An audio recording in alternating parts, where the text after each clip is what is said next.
ভোলা আলীনগরে মিথ্যা সংবাদে মাওলানা মামুনুর রশিদকে জড়িয়ে বিভ্রান্তির অভিযোগ। ভোলা থেকে আমাদের প্রতিনিধি তানজিল হোসাইনের তথ্যচিত্র নিয়ে বিস্তারিত। সাম্প্রতিক সময়ে স্বাধীন পোস্ট নামের একটি অনলাইন নিউজ পোর্টালে ভোলা সদর উপজেলার আলীনগর ইউনিয়নের ৩ নং ওয়ার্ডের মাদ্রাসা বাজার সংলগ্ন এলাকায় একটি তুচ্ছ ঘটনাকে কেন্দ্র করে আলহাজ মাওলানা মোহাম্মদ মামুনুর রশিদকে জড়িয়ে মিথ্যা ও বানোয়াট সংবাদ প্রকাশ করা হয়েছে।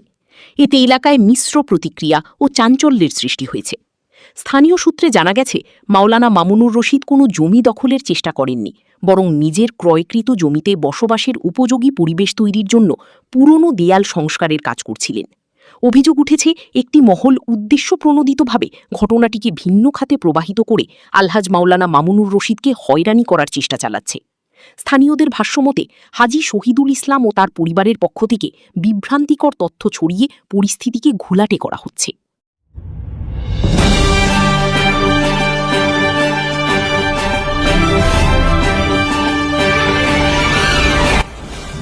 আপনারা দেখছেন বাংলাদেশ পরিক্রমা। বস্তুনিষ্ঠ সংবাদে আমরাই সর্বক্ষণ সচেতন।